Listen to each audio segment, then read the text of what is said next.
जय हिंद। आइए अब हम लोग, जैसा आप लोगों ने टाइटल में देख लिया, पढ़ेंगे system of election in Lok Sabha. ठीक है, लोकसभा और राज्यसभा के कंपोजिशन के बारे में पढ़ा। ठीक है, किसके क्या क्या कंपोजिशन है, कितने नंबर ऑफ सीट्स हैं। अब लोकसभा जो कि डायरेक्टली कह सकते हैं इस सभा में इलेक्शन के द्वारा मेंबर जो है चुन कर आते हैं, चयनित होकर आते हैं, तो वह विधि क्या है। ठीक है, वो एक प्रकार से उनका इलेक्शन होता कैसे है इसके बारे में जानेंगे। वह सिस्टम क्या है, वह ढांचा क्या है, ठीक है, उसके बारे में जानने का प्रयास करेंगे। Is that clear? देखिए, सबसे बड़ी बात समझिए, टेरिटोरियल कॉन्स्टिट्यूएंसीज।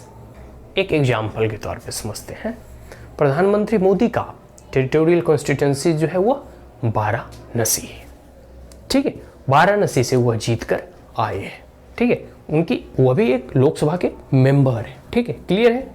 तो जो भी और जितने भी सांसद संसद के लोकसभा में चयनित होकर आते हैं, वह किसी ना किसी एक कंस्टिट्यूएंसीज का प्रतिनिधि होते हैं, जो जनता के द्वारा उन्हें चुना जाता है। वह जीत कर मेजोरिटी वोट लाकर वह सदन में अपना जो है प्रतिनिधि के तौर पर वह बैठते हैं। ठीक है, तो कहा गया है कि each state divided into territorial constituencies.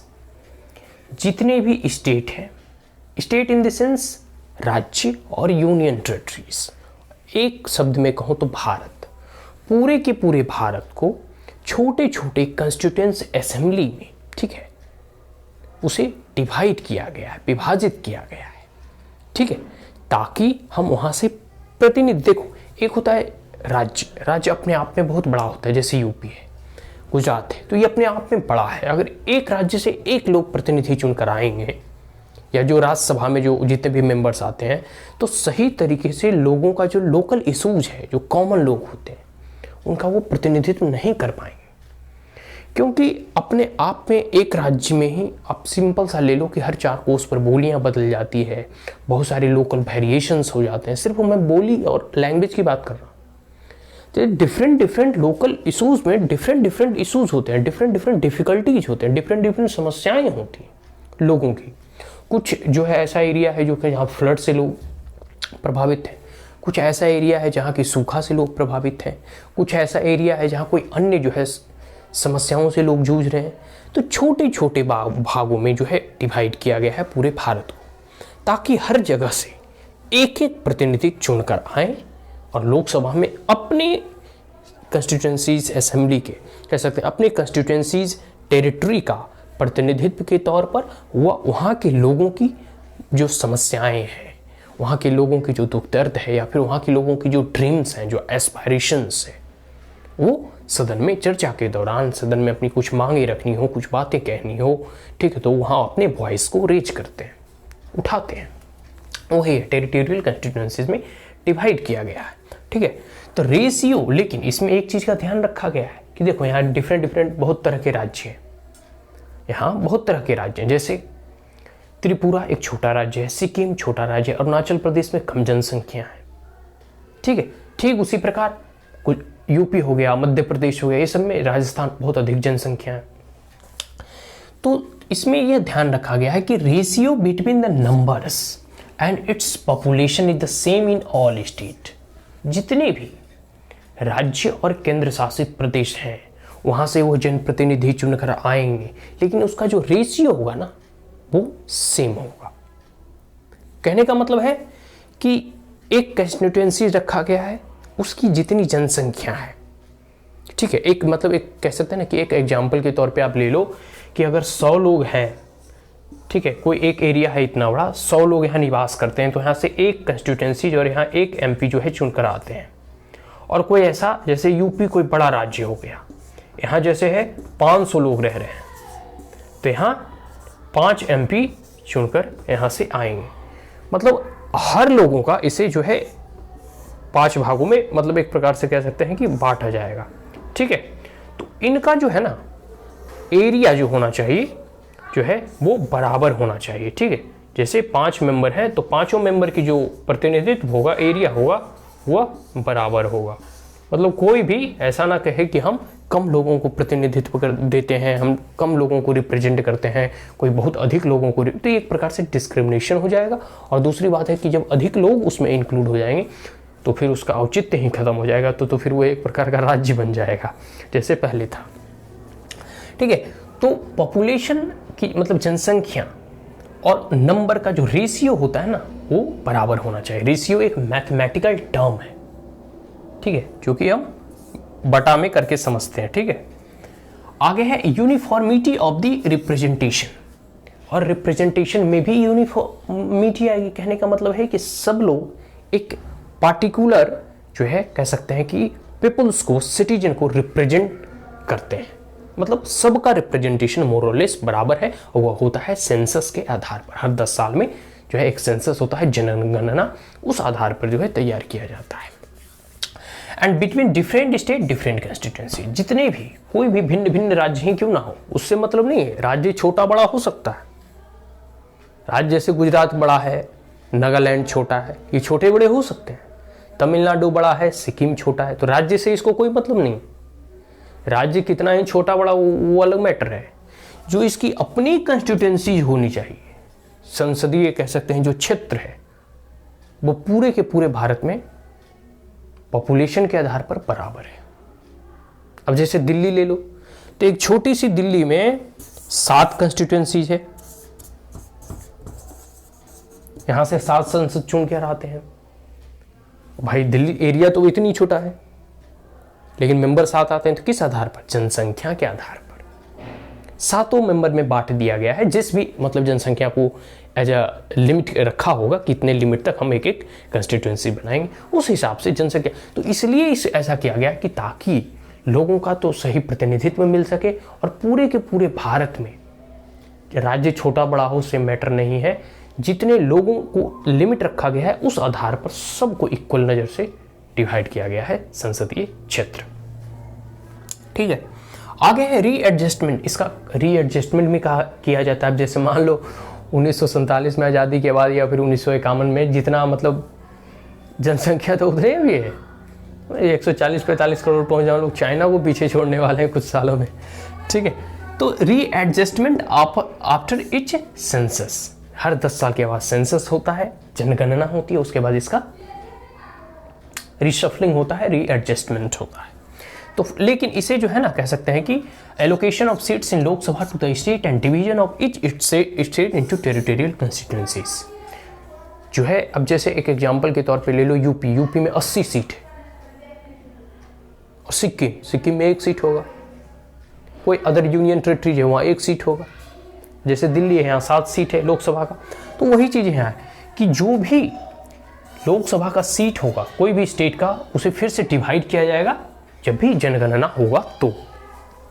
लेकिन 42वें संशोधन, संवैधानिक संशोधन 42nd अमेंडमेंट 1976 में इसे जो है फ्रोजन कर दिया गया, इसे फ्रीज कर दिया गया। स्टैंड मतलब एक प्रकार से बोला कि अब इसका अधिक मतलब इसे बढ़ाना नहीं है। ठीक है, और allocation of seat in Lok Sabha to state and division of territorial constituencies till 2000 तक, मतलब सन 2000 तक इसे फ्रीज कर दिया गया कि अब जैसे है वैसे ही रहेगा एट द लेवल ऑफ 1971 के सेंसस के आधार पर। वो इसलिए किया गया क्योंकि भारत की भी जनसंख्या बहुत अधिक बढ़ रही थी, तो लोगों से कहा जा रहा था कि भाई पॉपुलेशन कंट्रोल करो, और फैमिली प्लानिंग की बहुत प्रोग्राम लॉन्च किए गए थे। तो बताइए जो सॉर्दर्न स्टेट है इसमें बहुत अच्छा किया है, जैसे केरल है, तमिलनाडु है, कर्नाटक है, उन्होंने जनसंख्या को कम कर लिया। अब जनसंख्या कम कर लिया तो ये लोग कह सकते हैं कि भाई मेरा तो अब कंस्टिट्यूएंसी घट जाएगा। अब जैसे यूपी बिहार वालों की जनसंख्या अधिक है, तो यहाँ तो अधिक कंस्टिट्यूएंसी, यहाँ से अधिक संसद चुन कर आएंगे, हम लोग से कम संसद चुन के आएंगे। तो फिर इन लोगों ने इसे फ्रोजन करके कहा कि जो 1971 का सेंसस है उस आधार पर हम उसको एज ए बेस मान के, आधार मान के हम कंस्टिट्यूएंसीज को डिवाइड करेंगे। क्लियर हो गया? और यह कह सकते हैं कि 2025 तक अभी इसे फ्रोज किया गया है, लेकिन 84th अमेंडमेंट एक्ट के तहत कहा गया है एडजस्टमेंट, मतलब इसे री एडजस्ट कर सकते हैं। और आगे है 87th अमेंडमेंट जो है 2003 में आया था, जिसमें कि डिलिमिनेशन ऑन 2001 के आधार पर without altering the number of seat. देखो without altering the number of seat कहने का मतलब कि जैसे जो साउदर्न स्टेट है जहां जनसंख्या कम किया है, जनसंख्या को नियंत्रण किया है, वहां जितना सीट दिया गया था ऑलरेडी, मतलब जो दे चुके हैं, मतलब जितने सीट वहां, जितने संसद वहां से चुनकर आ रहे हैं उसे घटाया नहीं जाएगा, उसे एज इट इज रखा जाएगा, लेकिन उसकी जो बाउंड्री है इधर उधर हम कर सकते हैं। ये तो भाई केंद्र सरकार के अधिकार क्षेत्र में आता है। लेकिन 2001 के जनगणना के हिसाब से बाउंड्री को हम जो है कंस्टिट्यूएंसीज, असेंबलीज के बाउंड्री को इधर उधर कर सकते हैं, बट हम नंबर ऑफ सीट को जो है घटाएंगे नहीं, उसे कम नहीं करेंगे। ये इसलिए किया जाता है ताकि फैमिली प्लानिंग और पॉपुलेशन कंट्रोल के मेजर्स को जो स्टेट लिया है उसे बेनिफिट हो, उसे नुकसान नहीं होना चाहिए। अदरवाइज वो फिर क्यों जो है मतलब कह सकते हैं पॉपुलेशन वो तो कहीं और बढ़ाओ ताकि नंबर ऑफ कैंडिडेट अधिक हो। चलो ये चीज है। आगे है reservation of seats in SC और ST। देखो हमारे संविधान में जो है आप फंडामेंटल राइट भी पढ़ोगे तो उसमें कुछ रीजनेबल रिस्ट्रिक्शंस दिए गए हैं मौलिक अधिकारों में भी, कि अगर कोई vulnerable section of the society है, कोई weaker section of the society है, इन दैट केस उसके अपलिफ्टमेंट के लिए सरकार अगर ऐसे कोई पॉलिसीज और मेजर्स लेती है, स्टेप लेती है, इन दैट केस हम फंडामेंटल राइट, जैसे राइट टू इक्वलिटी, और बोलेगा यार ये तो रिजर्वेशन के खिलाफ है, सब बराबर है तो फिर उसे रिजर्वेशन का है नहीं।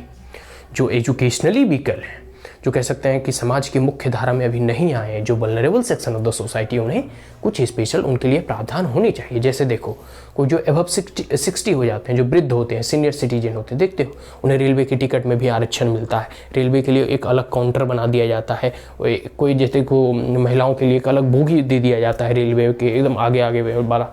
तो ये सब जो है स्पेशल प्रोविजन दिया जाता है ताकि जो वल्नरेबल और वीकर सेक्शन है उनको प्रोटेक्ट हम कर सकें, उनके वेलफेयर के लिए हम स्टेप उठा सकें। तो वही चीज़ें हैं, ठीक है। कॉम्युनल रिप्रेजेंटेशन तो हटा दिया गया क्योंकि इससे भारत का विभाजन हुआ। सभी लोग को मालूम है कि पाकिस्तान 1947 में बना और उससे कितनी बड़ी कह सकते हैं 10 लाख तो आंकड़ा है कि पाकिस्तान बनने के बाद उतने लोगों की हत्या हुई। ये तो सरकारी आंकड़े हैं, करोड़ों लोगों की उसमें जाने गई। अभी भी पूरे के पूरे हिंदू जनसंख्या जो भी पाकिस्तान और बांग्लादेश में सब विलुप्त होने के कगार पे है। खैर ये नेहरू और जिन्ना की देन है, उसे सब भुगत रहे हैं और भुगते भी उस दिन। तो जितने भी SC ST कम्युनिटी है ना, इनके जो है कह सकते हैं कि सही तौर पे पॉलिटिकल रिप्रेजेंटेशन कह सकते हैं कि नहीं था। इसलिए देखते हो एक डॉक्टर अंबेडकर और गांधी में पूना पैक्ट भी हुआ था। तो इन लोगों को रिजर्वेशन दिया गया कि चलो भाई ये लोग के पास अभी उतना पैसा नहीं है, धन बल नहीं है, ये लोग अभी उतने शिक्षित नहीं है, मतलब इनका अभी एम्पावरमेंट नहीं हुआ है, तो चलो इन्हें कुछ हम इनके लिए सीट रिजर्व्ड कर देते हैं। रिजर्व्ड इन द सेंस कि बोल दिया गया कि इतने number of seat SC community से और इतने number of seat ST community से, मतलब ट्राइबल और शेड्यूल क्लास के इससे जो है प्रतिनिधि चुनकर आएंगे। ठीक है। अब जैसे देखो लोकल बॉडी पंचायत का इलेक्शन होता है तो वहाँ जो देखो महिलाओं के लिए सीट रिजर्व कर दिया जाता है कि नहीं, तो ऐसे किए जाते हैं ताकि वो लोग आगे बढ़ चढ़ कर इलेक्शन में पार्टिसिपेट करें, इलेक्शन में चुनाव लड़े, जीते। देखो जब प्रतिनिधि चुनकर आते हैं ना, तो जो उसके समाज की कुरीतियाँ हैं या समाज के अपलिफ्टमेंट के लिए मेजर लेना, उसके लिए स्टेप्स उठाना, तो उन्हें भी लगता है कि भाई हम भी इस देश के नागरिक हैं और हमारा भी प्रतिनिधि कोई है संसद में बैठकर जो हमारी आवाज़ों को उठा रहा है। इसलिए कुछ सीट को रिजर्व किया गया। इससे पहले 10 साल के लिए किया गया था, फिर धीरे धीरे 10 साल एक्सटेंड करते करते फिर बढ़ा दिया गया है, तो मतलब अभी तक चल रहा है। और ऐसा माना जाता है कि कई लोग कहते हैं कि इसमें रिफॉर्म होना चाहिए, कई लोग कहते हैं इसको हटा देना चाहिए, लेकिन जो भी हो यह जो है ना उसके प्रतिनिधित्व को बढ़ाने का एक कार्य करती है। और एक प्रकार से कह सकते हैं कि जो जनरल सीट है उस पर भी वो लड़ सकते हैं और उनको जो वोट है ना वो कम्युनल रिप्रेजेंटेटिव के तौर पे नहीं दिया जाता, बल्कि उनको जो है अगर वो खड़ा भी होंगे तो सभी लोग, चाहे जनरल से हो, SC ST OBC, सारे के सारे लोग उन्हें वोट करेंगे। ऐसा नहीं है कि सिर्फ एक फिक्स कम्युनिटी वाले ही लोग उसे वोट, नहीं, ये सिस्टम नहीं है। बस हम सीट रिजर्व किए हैं, ठीक है। तो ये चीज़ उन्हें कोई भी वोट डाल सकता है। तो ये प्रावधान जो है ये मतलब एक प्रकार से कह सकते हैं कि अभी और चलने देते हैं, देखते हैं कि मतलब एक प्रकार से जब तक उन्हें लग जाएगा, उस समाज के लोगों को लगेगा कि नहीं अब सही रूप में हमारा रिप्रेजेंटेशन, हमारा पॉलिटिकल वॉइस, या फिर उस समाज के लोग भी जब शिक्षित होने लगेंगे, पढ़ने लगेंगे, कह सकते हैं कि और थोड़ी उनमें भी रिचनेस आएगी, कुछ इंडस्ट्री में शामिल होंगे, कुछ बिजनेस करेंगे, कुछ मतलब आगे जैसे जैसे उनका समाज उत्थान पर जाएगा तो धीरे धीरे अपने समाज में जो है कुरीतियाँ और जो कह सकते हैं एक प्रकार का कास्टिज्म है, रीजनलिज्म है, ये सब धीरे धीरे समाप्त होगा। ठीक है। उसके बाद हम इसके रिफॉर्म्स के बारे में सोचेंगे। अभी बस हम इतना जानते हैं कि SC ST कम्युनिटी वाले को कुछ जो है सीटें रिजर्व की गई ताकि उनका भी प्रतिनिधित्व और रिप्रेजेंटेशन मिल सके। तो these are the system of election in Lok Sabha. Lok Sabha में किस प्रकार से जो है कंस्टिट्यूएंट असेंबली के थ्रू पीपल ऑफ द कह सकते हैं कि लोगों के वॉइस को रखने के लिए, लोगों के कानून को बनाने के लिए वहाँ जो है जन प्रतिनिधित्व के तौर पे उनका चयन होता है और वो चुन कर आते हैं। Is that clear? So that's all. अब हम इसे यहीं कंक्लूड करते हैं। So if you are the first time on my channel, then like it, share it, as well as subscribe it. Also press the bell icon. And if there were any queries, comments, suggestions, and advice, you may comment in the comment box. Thank you once again. Have a great day.